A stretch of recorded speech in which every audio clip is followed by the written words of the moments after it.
White clover is a flower that's commonly found growing on lawns during the summertime.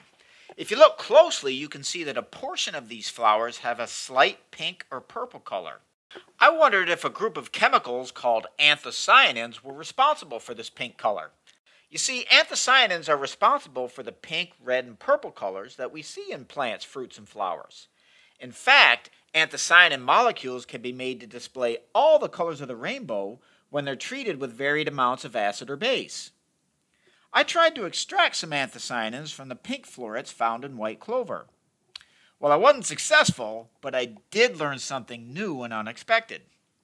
To try to obtain the pink-colored compounds, I first collected several white clover flowers, added some water, and then heated the flowers and water in the microwave for about a minute. Okay, this is what I saw when I poured off the water. What in the world? I didn't see pink, blue, or purple, but instead yellow. Where in the world did this yellow color come from? I decided to test if this yellow pigment could be changed by adding acid or base. First, I added some vinegar, which is an acid, to the yellow color. Hey, look at that! The color disappeared. I discovered that the yellow color could be made to reappear by adding baking soda, which is a base.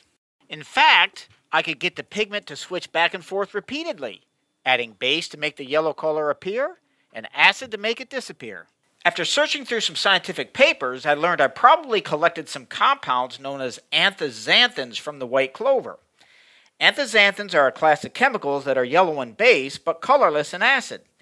Anthoxanthins are found in plants and flowers that are white or yellow in color. For example, cauliflower contains anthoxanthin pigments. Well, I wasn't able to extract pink-colored anthocyanin pigments from white clover, but instead I collected anthoxanthins, which are yellow-colored in base, but colorless in acid. You know, this is one of my favorite things about doing science experiments.